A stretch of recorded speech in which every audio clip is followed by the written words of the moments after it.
Once upon a time, in a valley hidden between mist-covered mountains, there was a garden where each flower bloomed to the rhythm of the sun and the wind. However, in the center of the garden, a small bud grew that never opened. The gardeners wondered why this flower resisted showing itself, while everything around it blossomed with colors and fragrances. Some said it needed more sun, others that it should be watered more carefully. But nothing changed. The bud remained closed, as if it were asleep. One day, an elderly monk passed through the garden. He was not in a hurry. He knelt beside the bud, closed his eyes, and simply breathed. He said nothing. He did nothing. He just remained silent, feeling the wind and the murmur of the leaves. And the bud still didn't open, but the monk smiled. "It's okay like this," he whispered in a serene voice. "Some flowers bloom when no one is looking at them.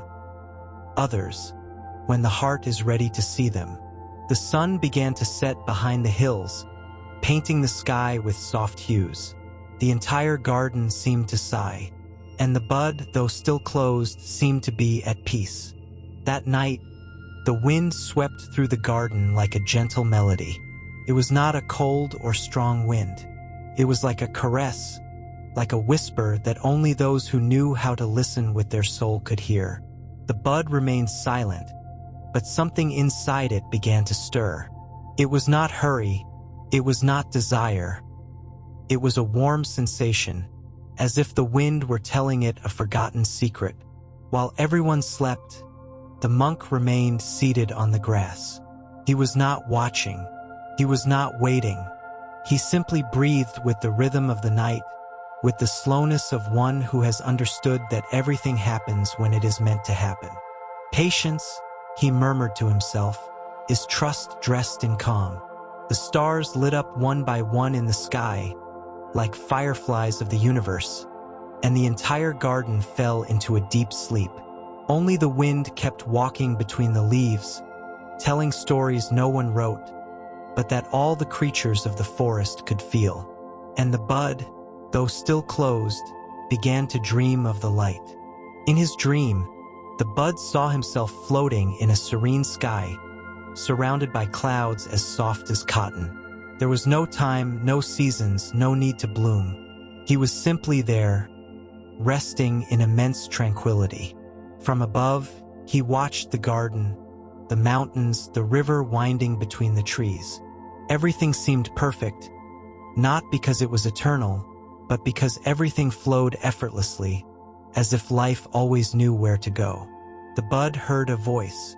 It wasn't the monk's, nor the wind's. It was his own voice, but older, wiser. "You don't need to rush. Blooming is not an obligation. It's a natural consequence of being at peace with yourself."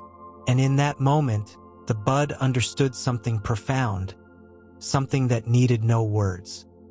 He understood that he wasn't incomplete for not having opened yet, that his moment wasn't less valuable for being different from the other flowers. Silence wrapped around him like a hug, and for the first time, the bud stopped wondering when, and simply rested. The first ray of sunlight gently slid over the garden, like a golden hand caressing each petal, each leaf. The light demanded nothing, simply arrived, as it always did. The monk was still there, asleep beneath a tree, with an expression of complete stillness on his face. Beside him, the bud had also spent the night in silence, wrapped in its dream of acceptance. And when the sun touched its skin, the bud did nothing. It didn't rush to open. It didn't force itself to awaken. It simply felt the warmth, as if it were a song it had always recognized. It wasn't an order, it was an invitation. A small fox crossed the path silently. A bird perched on a branch and stretched its wings calmly. The entire garden seemed to understand. Nothing in the dance of life should be forced. In that moment, the bud felt something different. Not an urgency, but a gentle readiness, as if its interior began to smile, still closed.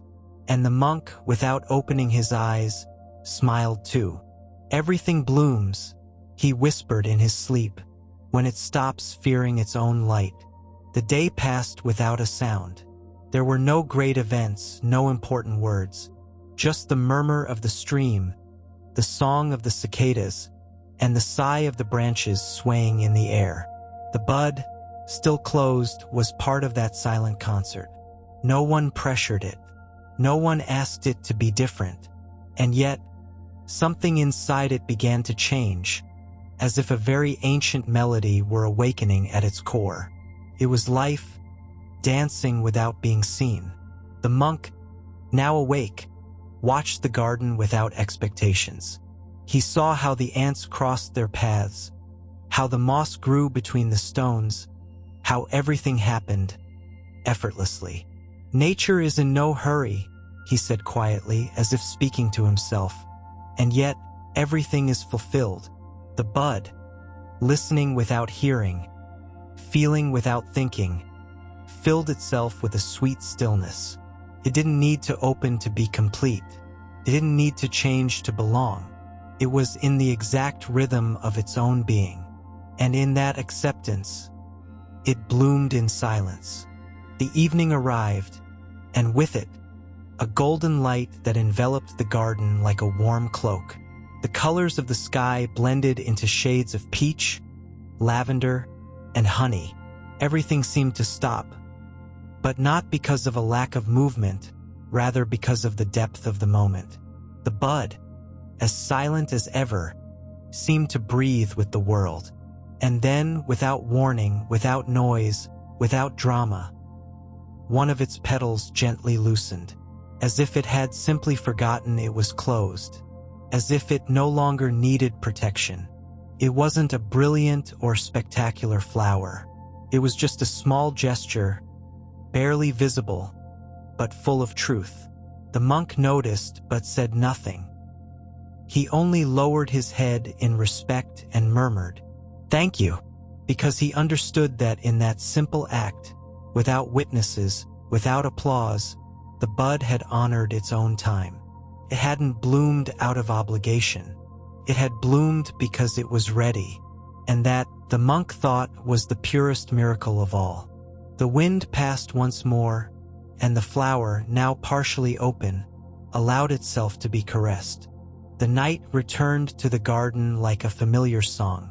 The stars woke up one by one, and the moon, round and serene, rose above the mountains like a mother watching over without a word. The flower, now open, did not seek the gaze of others. It didn't need to be admired. It had bloomed for itself. And with that, it was enough. The monk, sitting beside it, gazed at the sky. His eyes reflected the same peace that enveloped the garden. He had learned, over the years, that the greatest treasures make no noise, that the most sacred things happen in silence. And the flower was that silence made form. When something opens from calm, he whispered, it becomes part of the universe. The wind no longer brought messages, because everything had been said. The water flowed, the night slept, and the flower, in its serene existence, was now part of everything.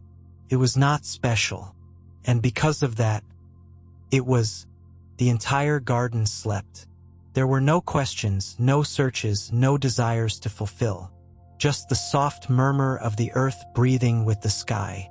The flower, now fully open, rested effortlessly. It did nothing, and yet, its mere presence was a gesture of beauty. It had found its moment, and it had inhabited it with complete naturalness.